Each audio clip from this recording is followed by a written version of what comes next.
Okay, let me go ahead.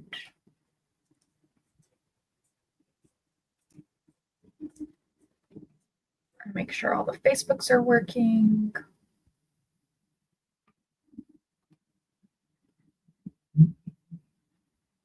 Okay, it looks like we've got all of the streaming platforms working. Great. So I'm start a little bit early to make sure everything's working. So welcome everyone. We are going to get started in about a minute. And while we're waiting for everyone to join, I'm going to go post the handout into the comment section. And for those of you who are joining on StreamYard, I will pin that at the top of the comment section. So that way you can find it easier throughout your presentation.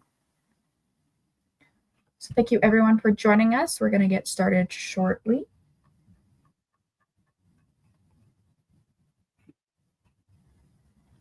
Okay, looks like we've got enough people coming in, so we'll go ahead and get started. So welcome to our webinar today. We are glad you could join us. My name is Alyssa Martinez, and I will be moderating today's webinar. This presentation is the FamilySearch Family Tree, Merging Duplicate Individuals, and is being presented by Charlotte Van Valkenburg. Before we get started, we have a couple of housekeeping items. This class is being live streamed on Facebook, YouTube, and X. You will be able to see a recording of this class on the FamilySearch Library's Facebook page and our FamilySearch YouTube and X channels for a limited amount of time. You also can see the recordings of previous classes. I've just posted the link to the handout in the comment section. If you have a question, please post that into the comment section. We'll try to answer the questions as they come in, but we will also have a question and answer session following the presentation. We do ask that you try to keep the questions focused on the topic of today's class, as we may not have time to answer questions that don't pertain to the subject matter. If you need help with a specific research problem, we encourage you to sign up to meet one-on-one with one of our research specialists in a free 20-minute virtual consultation. Go to the FamilySearch Library's website at familysearch.org/library and click on Research Help. This will be the final weekly webinar taught by the FamilySearch Library. We will continue to present classes and upload recordings onto the FamilySearch Learning Center, which I will post the link into the chat. Follow the FamilySearch social media channels on YouTube, Facebook, and Instagram for future updates on classes taught in collaboration with RootsTech and the FamilySearch Library. So let me introduce today's presenter. Charlotte is an intern at the FamilySearch Library on the US and Canada team. She recently graduated from BYU, Idaho with an emphasis on family history research. She finds joy in teaching others how to find the records that connect them to their ancestors. She loves spending her free time discovering all she can about her own ancestors and solving adoption mysteries with the help of DNA. So with that, we're going to go ahead and turn the time over to Charlotte. Hello, I am happy to be here today to teach about merging duplicates. So let's get started. FamilySearch is a collaborative tree. The goal is to create one giant tree for all mankind. To achieve this, each person should only be recorded once in the tree, meaning they only have one profile. This allows everyone related to the same individual to have the same profile to work on. To do this, any duplicates need to be merged. A duplicate means there are one or more profiles that are all for the same person. There are many reasons that duplicates can occur. Number one, a living person dies.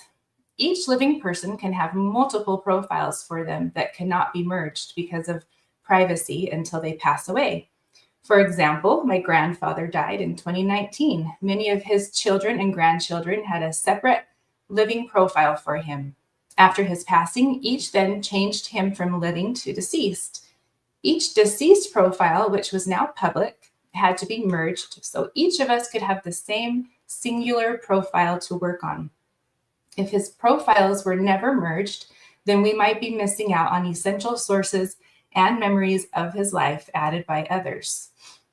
Another reason for duplicates is a new FamilySearch user creates a new account, adds family as a new to them profile, and these profiles might be duplicates of existing profiles. When FamilySearch first began, many different sources were used to create profiles, resulting in many duplicates. Then, when new FamilySearch was created in 2009, multiple profiles for one person could have been created. Unfortunately, it did not have the merge option at this time, and this means many duplicates were created. Another reason for duplicates, 2 or more people could be working on the same line, but each user might have different information on a profile. Maybe the names are different with a maiden name versus a married name or a nickname. I often see a duplicate when an individual was married to different spouses, so the computer doesn't realize it is a duplicate. Therefore, the duplicates remain without anyone realizing there are 2 profiles. Finally, people are just afraid to merge, so these duplicates stay. Don't be afraid to merge, just be careful. If you happen to make a mistake, there is a way to fix it, and I will teach you how to do that today. So now that you know why duplicates are created and why we should merge them, let me show you where you can identify possible duplicates. FamilySearch might alert you of possible duplicates, but not always. I will show you 2 examples of when FamilySearch alerts you of a possible duplicate.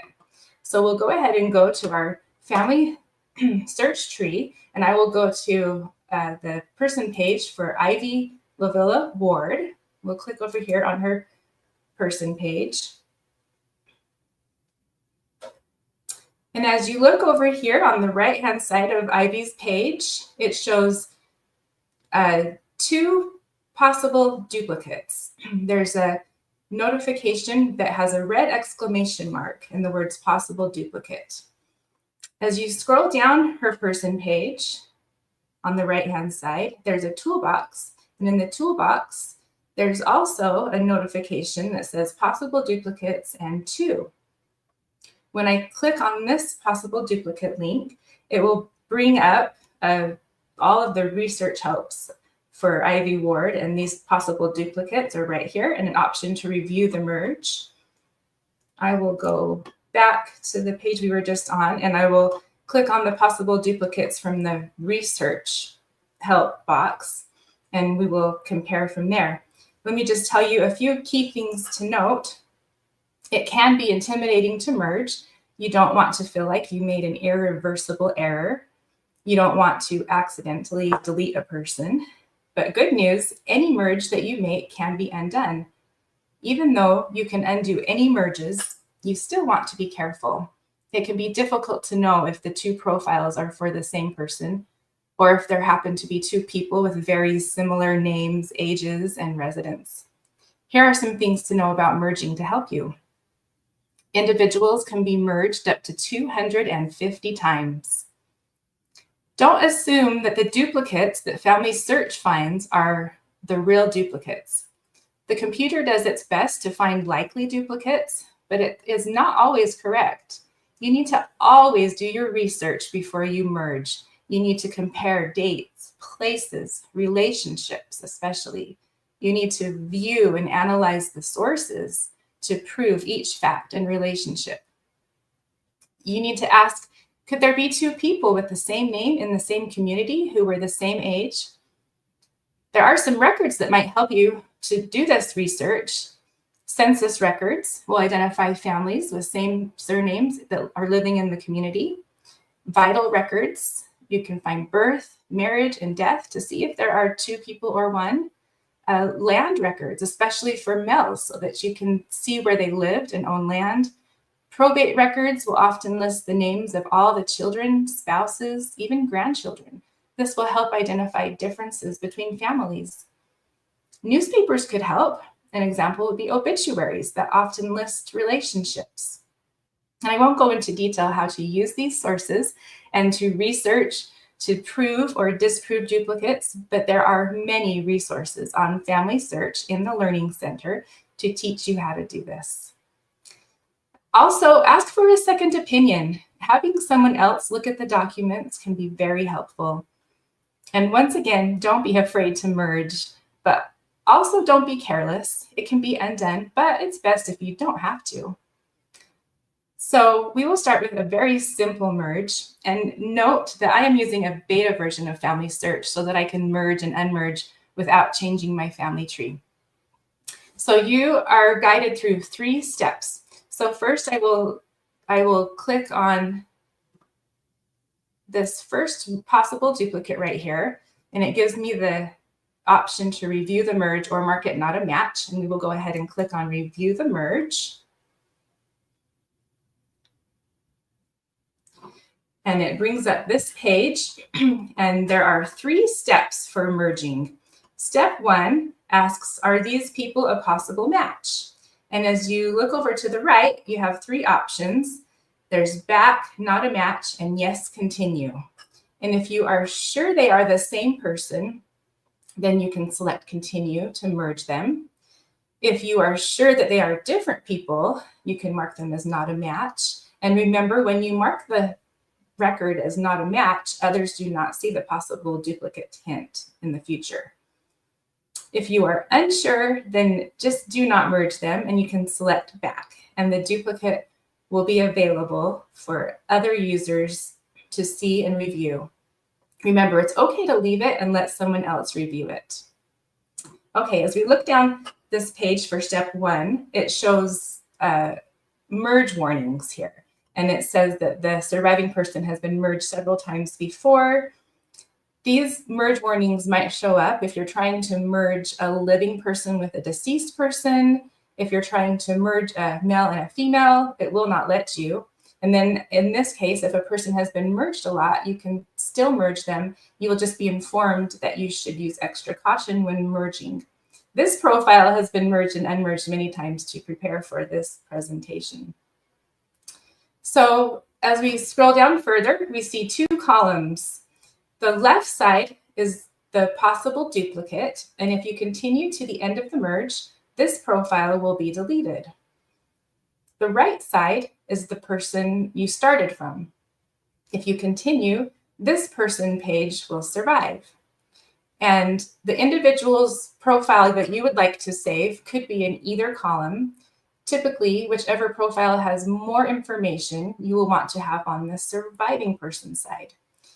And if you want to change the surviving person, there is often an option to switch. In this one, it won't let us switch because this profile was created more recently and is obviously not a profile that you can switch.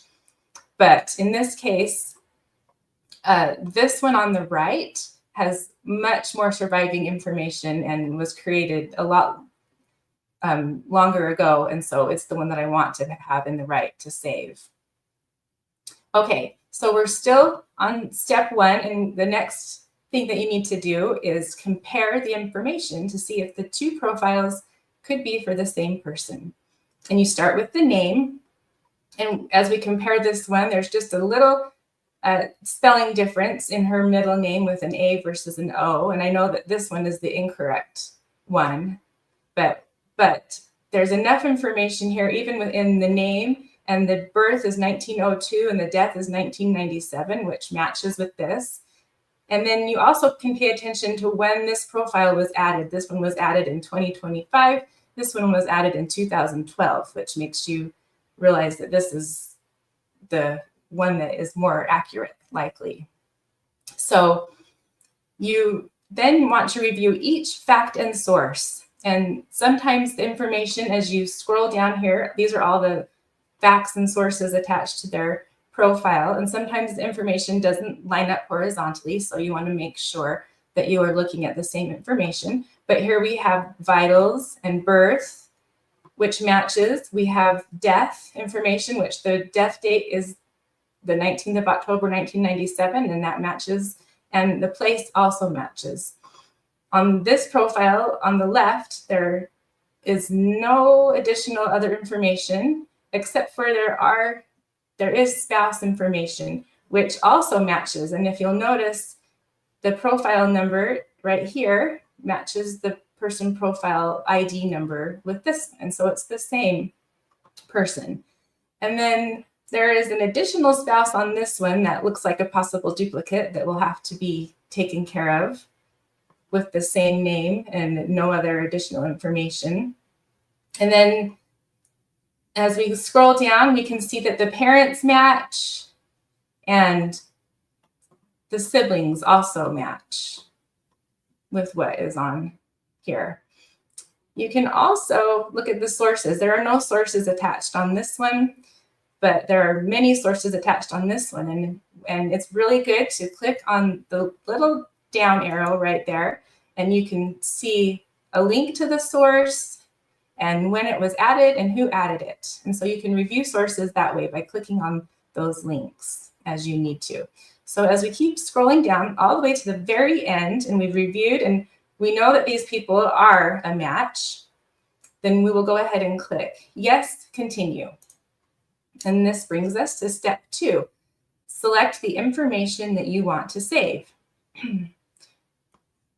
And sometimes you will get a message that says these people can be merged, but only in this order. This message is here likely due to the fact that the older profile has much more information at risk of being lost than the newer profile with no sources. So FamilySearch helps us out a bit this time. Okay, next, we can go through and compare and replace information if there's any information that we want to replace. And also I wanted to make note that you can still decide to go back if you decide you don't want to merge this duplicate, or you can mark it as not a match. You still have that option up at the top right. So as we go through and compare this information, I can see that the names mostly match. If you want to replace a name, because the name on the left maybe is more accurate, which in this case I know it's not, but I will show you what that looks like. You can click on this replace and it will bring that over into the new profile. And so then her new profile name would be the misspelled one. So I don't want to do that. So I will click undo and I will keep it as the correct name spelling. But you'll just go through and you can replace any of the information that you want, but I don't want to replace any of the information because everything on this right side is more accurate. And as you scroll down through, you also have the opportunity to replace people. It will automatically add over anybody that is new. Like right here in this green box, it shows the additional spouse. And we don't want to, we could undo that, but we don't want to undo that because then he'll be lost in the system and he needs to be merged to the other spouse. We don't want him lost and attached. And then we don't need to replace any of this information because it's all matching exactly when I compare the names and ID numbers. And then if there were sources over here, then we could also add those sources. And I think actually the computer will just add them automatically for you. So as we select the information that we want to save, then we click Continue. And this brings us to step number 3. Confirm your changes before finishing the merge. And still we can go back or click Not a Match. But in order to finish the merge, it is required to give a reason for the merge, an explanation for your decision to merge. If you do not explain and you just try to finish the merge, then it will pop up and say you are required to give a reason statement. So you need to give a reason. It can be a long or a short reason. Just explain why you think this is correct. Right down here, there's suggested reason statements, and you can select one of these statements. Each of them are a little bit different, but what's great about these is they include the ID numbers for both profiles, and they will be saved. In the future, you can go back and view either of them. And even a profile that is deleted, you can always access that again. It won't show up in the normal FamilySearch profiles. But the suggested reason statements are all vital information and relationships match, or most vital information and relationships match, no details conflict, or most vital information and relationships match, some details contain minor conflicts, or this record contains a little information, and then it gives the ID number for the the incorrect profile, and then it says there is enough evidence to believe it is the same person as, and then it has the profile for the person that we are saving. So those are the options. Here I will go ahead and select all vital, actually I will go ahead and select the fourth one. This record contains little information because the new one doesn't have any sources or anything. And so that will come right up here in the reason for merge, and I'll just call that good. And then you confirm the changes over here on the right. And everything that's in on this right side is what the new profile will look like. And again, if you're worried, ask for a second opinion. Having another set of eyes looking at it can help you feel more comfortable merging. So I'll scroll down and I'll just make sure that everything looks right for the new profile. It shows us the additional spouse, which we'll need to merge. And then all of the information will be on the new profile. And then you can go ahead and click Finish Merge. And before I click it, just so that you know, there's a quick option for you to undo it. There's a pop-up that will appear for about 10 seconds in the top right corner. And it says Merge Successful and Undo. And if you click that before it disappears, you could quickly undo what you just merged. But if you miss it, you can still undo it on their person page, which I will show you later. So I will go ahead and click Finish Merge. And this will bring us back to her profile page. And it still shows that she has one duplicate because she did have two duplicates. And as we scroll down, it shows her with two spouses. She was married. It shows that she was married to this one also, which is the same one, and he will need to be merged. And so I can go ahead and if I click on her spouse's profile, that automatically pulls up as a possible duplicate for Ivern McKinley Bradley.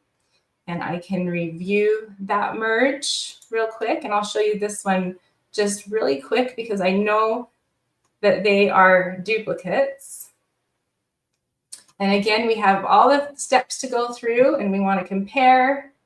There's no additional information, but I do know that it's the same individual. And so this one will be a quick one. We'll scroll to the bottom. The IDs match. Everything matches. And this one's an easy one to click Yes, Continue. And then it says these two people can only be merged in this order once again because this profile was created in 2017 and this one was just recently added. And there is no information that I would like to replace as I scroll down through the profile. And then it did add that additional spouse because that was the duplicate that we already saw for Ivy. And then we'll go ahead and click Continue. And then I will do the same reasoning. This record contains little information. And there is enough evidence to believe it's the same person. And I will finish the merge.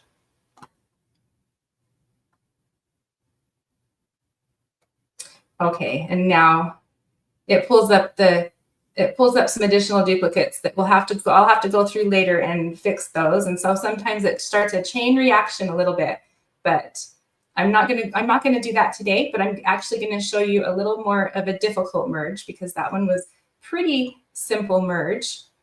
So we'll go ahead and go to, let me just get to this page. So there was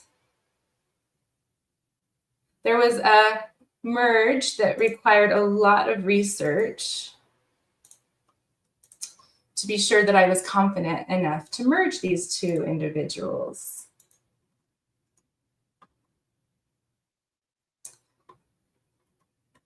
Hold on just a second here.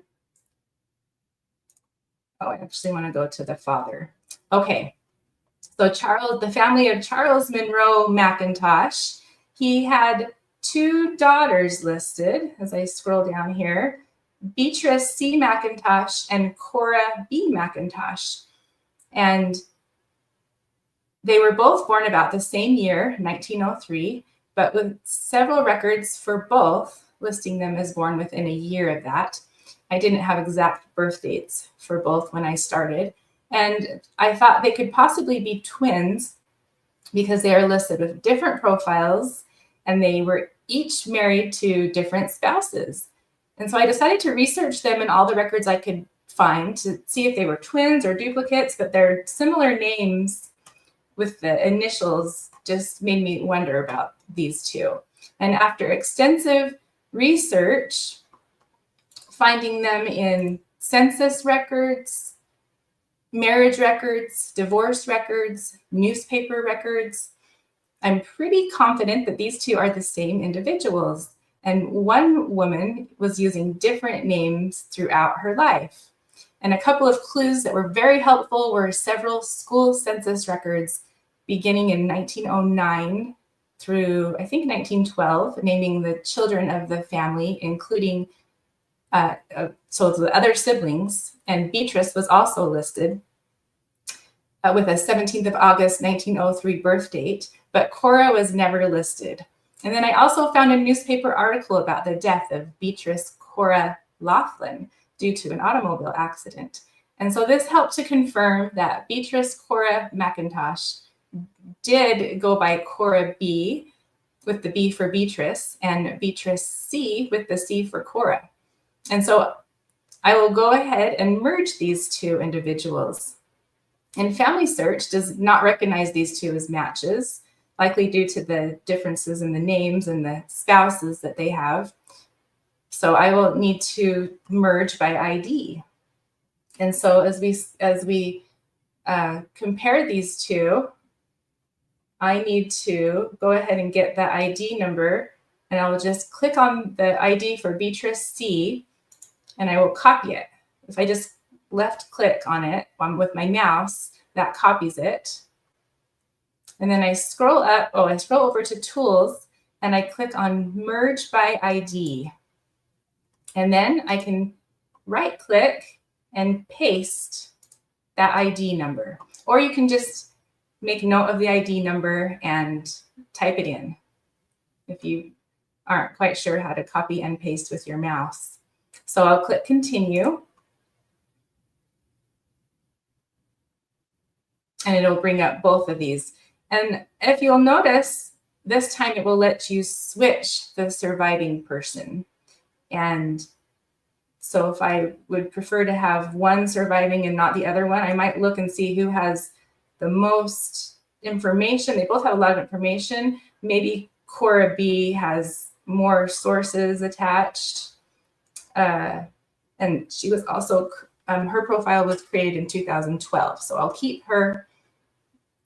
them how they are. But if I needed to, this is the opportunity to switch right there. And it'll put this one over to the right and the right one over to the left. So I'll compare these, and well, first I'll look down and compare them, but I've already done all the comparing, and I know they have different spouses, but I know that this Thomas Laughlin belongs over here, and it's one person. And so the families all match, and the sources are different, but they're going to be all added over. And if you'll notice, these are all Beatrice C, but they're just for one marriage. And so I'm going to go ahead and click Yes, Continue. And then I'll go ahead and replace the name Beatrice, because that was the name that she was using when she died and when she was in the census as a child. And then it added in her additional spouse that she had right before she died, who actually was the brother of one of her other spouses that she actually divorced right before she married his brother. So that was another helpful record that I found. And then we'll go ahead and click Continue, and the reason statement on this one, I will go ahead and add in a little statement here that I've created, that extensive research has been done to determine that these two profiles are actually the same individual, Beatrice Cora McIntosh, who was born August 1903 and died in 1933. And I will also add reason statement number 4, and that will give us the ID numbers to be saved. And then we'll confirm the changes, and we will finish the merge.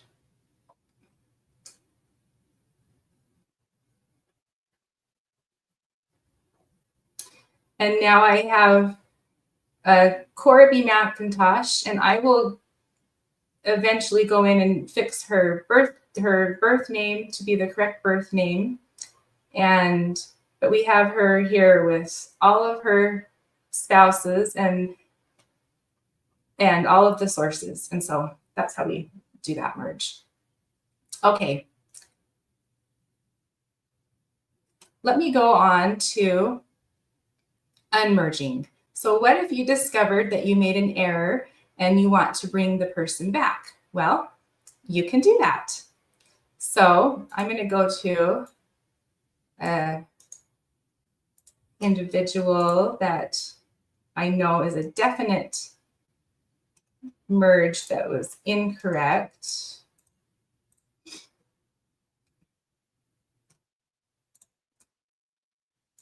So Mirtha Hester McGarvey was incorrectly merged with her sister that had the name Hester also.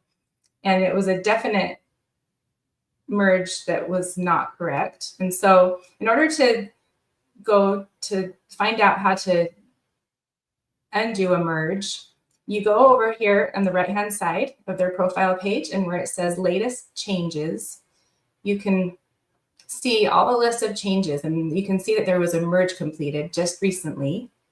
And you can click on show all. And this brings you to the page where you can review the merge. And this shows us all the recent changes to a person, and it shows us the merge that was most recent, and the surviving person and the deleted person, and the date that it was merged, and then the reasoning. And right over here on the right is a merge analysis. And this will bring up a page where we can see more details about the merge. And so I'll go ahead and click on that. The merge analysis feature is available for merges completed on or after April 1st, 2016. It allows you to review the information from each profile merged into the surviving person profile. So before you undo a merge, you want to look for clues that the two profiles were actually about different people. Do not rely on names only. Many people have the same names, even within a family. Look for differences in birth, death, and other life events. Examine the sources for differences that do not make sense. You'll want to compare the relatives' names and event information and look for large differences in ages or other things that do not make sense.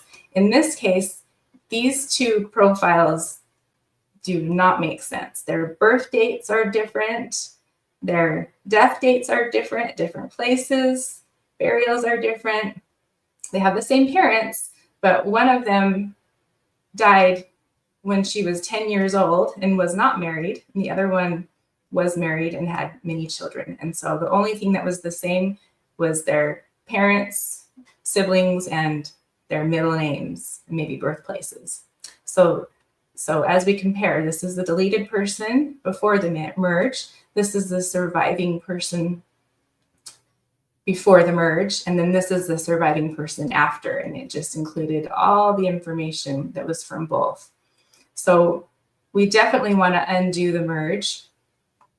Up here at the top, it tells you again when the merge was completed, who did it, why they did it, and then an option to undo the merge. I want to show you real quick that you can click on the name of the deleted person, and you can view their profile. So if I click right here on Genevieve,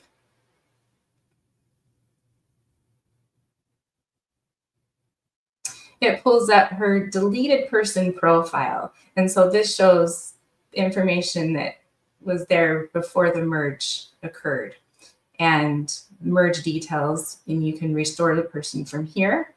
I will go ahead and go back to the merge page, and I definitely want to undo this merge because I know these are two different individuals. I would click undo merge, and it says on the right hand side, it says before unmerging, please compare dates, places, relationships, and sources to be sure the two profiles represent different individuals. And then it wants you to provide a reason statement for the merge. And then also underneath here, it says mark these people as not a match. And in most cases, you should leave this option turned on to prevent this merge from being done again by mistake.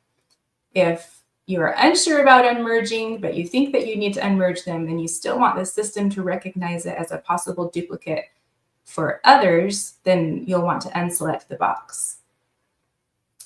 And one more thing to note, if the undo merge button is not active, so it means that you can't click on it, that means the profile was changed after the merge, and then it's going to be a little more tricky to undo that merge.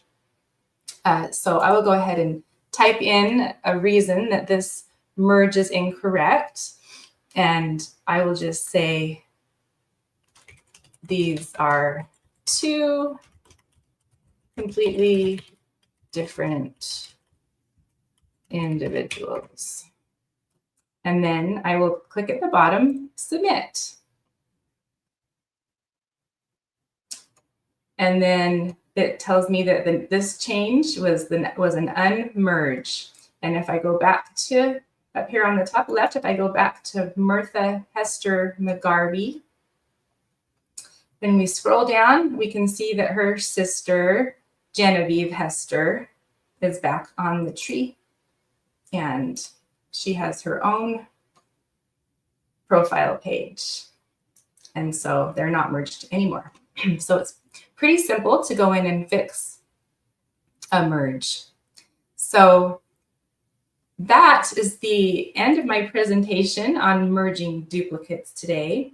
We learned where to look for possible duplicates on a profile page, how to review and analyze possible duplicates, how to merge by ID number when the duplicate is not recognized by the computer, and how to unmerge two profiles.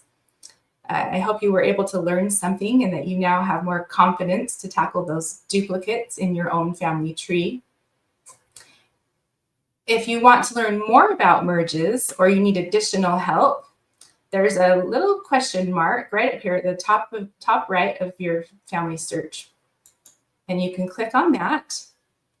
And there's help and learning down at the bottom that you can click on. And in this, you can type in the top, you can type in learning and getting help for merging. You could type in merging, any topic that you need help with. And then as you scroll down to the very bottom of the page, there's also a learning center right here. And this is where you can go and find different webinars and articles about learning. And it's full of a wealth of knowledge, and it's very helpful. So check those places out.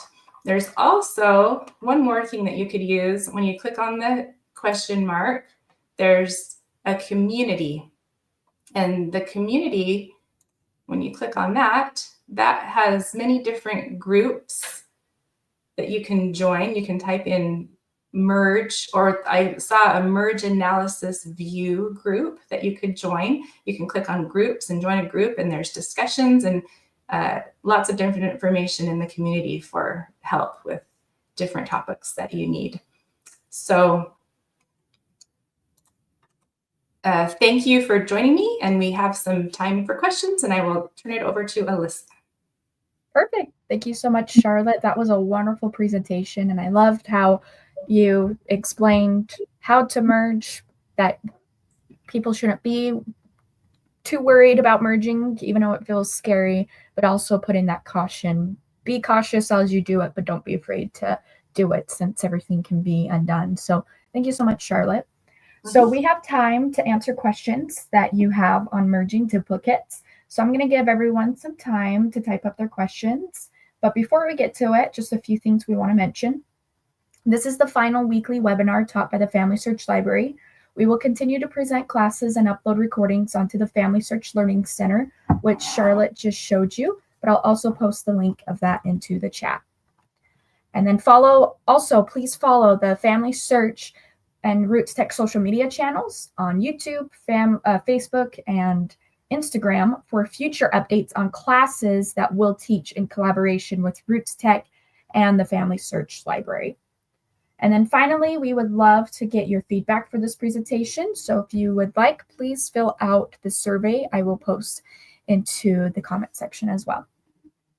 Okay, so we did have a question that came in the middle of the presentation about deleting, and where that's kind of a little bit similar with merging. I thought it might be good to ask.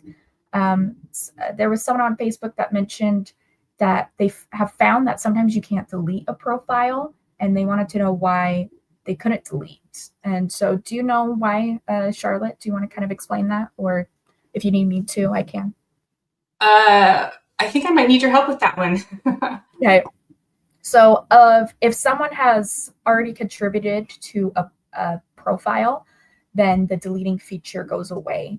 And so that's where merging comes into place. So if you need to delete a person, if there is a duplicate, then you need to merge like Charlotte just showed you. Or maybe you have discovered that the relationships are incorrect. And instead of deleting the person, then you might just need to edit the relationships.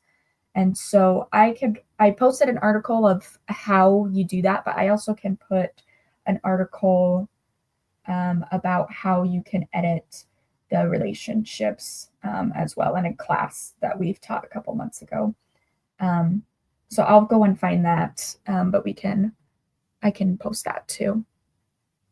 But the best is to merge instead of deleting. Okay, let's see if there's any other questions that have come in. And so, someone was asking, can you only unmerge if no one changes anything after the merge? Is that correct, Charlotte? Or if someone makes changes, can they still unmerge? Yeah. Once somebody has made changes, then you can't unmerge. And so then you'll have to go in and edit the family tree. Yeah, so if no one, that is correct. So the person, Marie, that's asking on Facebook, yep, that is correct.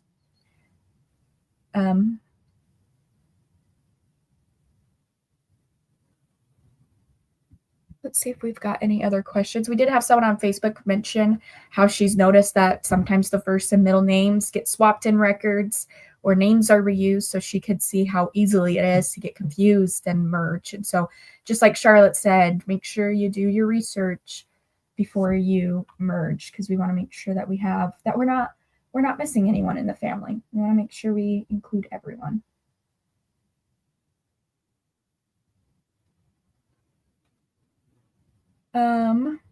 Let's see, any other questions that we have?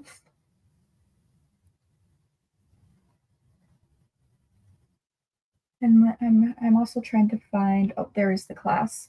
I found a class of how you can create, correct relationships. So I'm going to post that. And it's on the YouTube. You can find many, many classes on our YouTube channel. So make sure you tune into our YouTube to find past classes such as this class.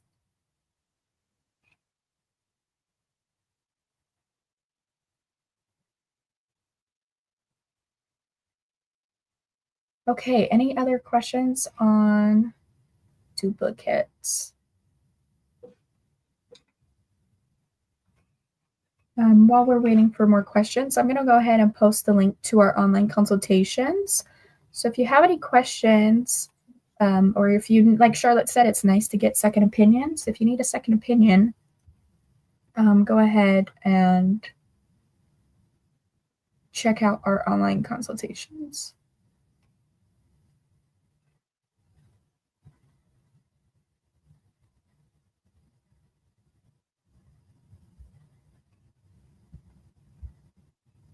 Okay, great. There it is.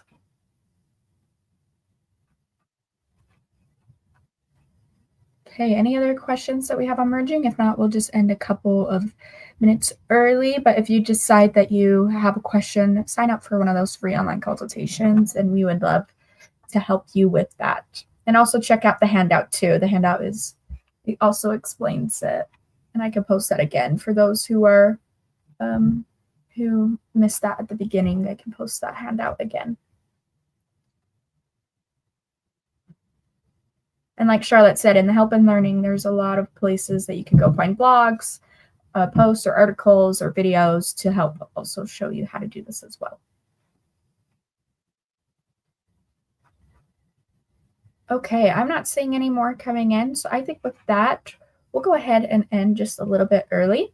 So thank you again, everyone, for joining this Family Search Library webinar. This class has been live streamed on Facebook, YouTube, and X, so you'll be able to see a recording of this class on the Family Search Library's Facebook page or our Family Search YouTube, Facebook, and X channels for a limited amount of time. And then as a reminder, please fill out the bit.ly survey link that we provided to give us feedback for this webinar.